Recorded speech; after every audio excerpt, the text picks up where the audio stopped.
Bon, salut mon petit pote, c'est Romu. Bon, alors tout à l'heure, bien sûr, c'était du troll. La analogue, je vais pas la garder blistée, je vais la déblister, bien sûr. Alors, on va te faire le unboxing en direct et en live de la analogue. La analogue NT, hein. Mon analogue que j'ai attendu depuis des mois et des mois. Elle est là, elle est enfin ici à la maison. Je te présenterai bien sûr les accessoires que j'ai pour jouer avec la analogue. Mais bien sûr, on va reprendre mon petit ciseau. Le ciseau. Et on va aller tout simplement couper le plastique. Voilà. Alors le plastique est très très épais. Voilà. Alors j'enlève le plastique. Voilà, elle a déjà perdu beaucoup de sa valeur. On s'en fiche bien sûr, on rigole. Alors tu as une boîte comme ça, toute simple, noire, très sobre. Voilà. Alors sur la boîte, c'est marqué ce qu'il y a dans la boîte, hein. C'est tout con, mais voilà. Alors ça s'ouvre comme ça. Alors moi, j'ai pris le modèle, soi-disant, Jap. Mais bon, pas tout à fait le même modèle que le modèle Jap. Mais je peux te dire une simple et unique chose. Elle est très très jolie. C'est analogue. Alors dans la boîte, tu as la console qui est posée comme ça par-dessus. Et là, tu as l'analogue. Alors à l'arrière, tu as le port HDMI, le truc pour l'alimenter. Sur ce côté-là, t'as rien. En façade, t'as deux ports manettes. Et sur le côté, tu as le port carte SD pour faire la mise à jour du firmware. Et tu peux même la hacker. Comme ça, dedans, tu peux mettre des jeux, hein. Enfin bon. Voilà. Alors, je peux te dire une simple et unique chose. C'est qu'en tout cas, elle n'est pas très grosse, mais en tout cas, elle pèse. Je me pose même la question si elle n'est pas plus lourde qu'une vraie Super Nintendo. Alors là, tu as une Super Famicom Jap.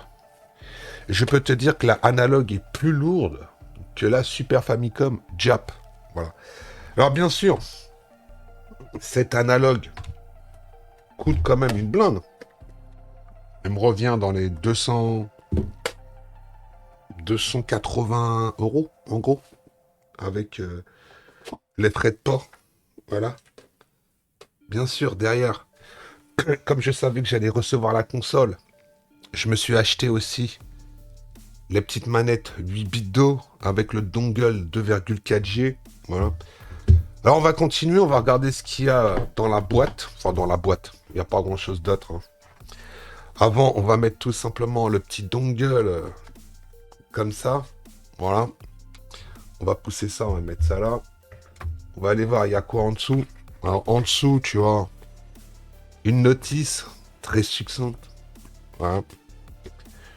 En dessous, tu as la boîte avec tous les accessoires. Alors les accessoires, il y a quoi? Ben, c'est tout simple. Tu as du sel, si tu as faim, hein, du sel, pour éviter tout ce qui est humidité. Tu as un câble que tu mets dans le cul de la console. Mais ce qui est quand même assez dommage, c'est que c'est pas du USB type C. C'est de l'USB vers mini HDMI, il me semble. Attends, je regarde. Putain, leur truc, ils ont peur. On l'envole. Alors je te confirme, c'est du mini HDMI. Alors le câble, il fait combien à vue d'œil?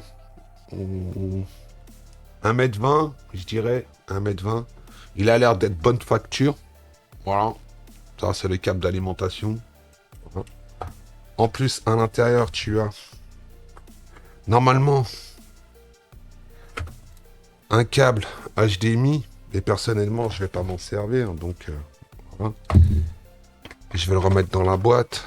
Tu as le truc pour le secteur. Alors, le secteur, bien sûr, c'est une prise américaine. Donc, tu l'as dans le cul, tu vois, une prise américaine.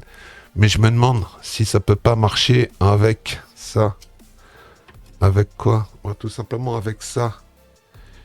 Tu le mets comme ça dedans et normalement, voilà, tu as un secteur Made in France. Voilà. Et puis, ben derrière, tu prends ça et tu le mets comme ça. Hop. Et voilà. Tu as le secteur pour ta console. C'est pas beau. Bon, il y a quoi d'autre? Ben, il y a rien d'autre. Il y a rien d'autre, les gars. Il n'y a rien d'autre dans la boîte. Voilà.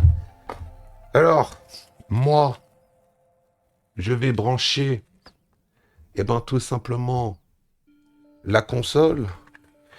Je vais mettre à l'intérieur mon linker Made in Alibaba.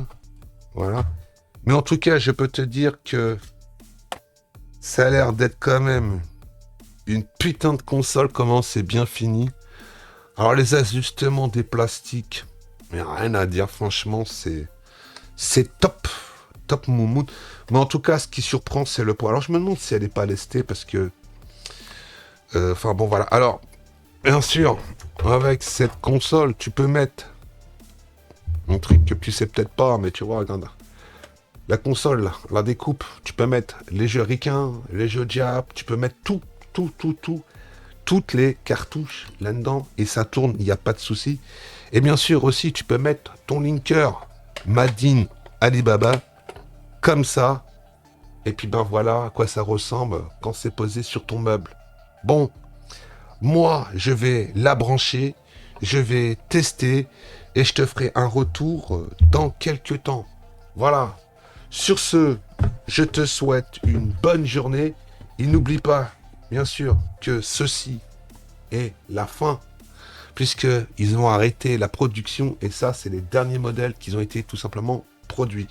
Alors, la boîte est de très très bonne facture. Hein. Je pensais pas qu'elle serait aussi bonne facture, la boîte. Voilà. Bon, sur ce, je te laisse. Je te souhaite une bonne fin de journée, et je te dis rendez-vous prochainement pour un live sur la analogue et je te dirai ce que j'en pense dans un certain temps. Allez, salut et à plus.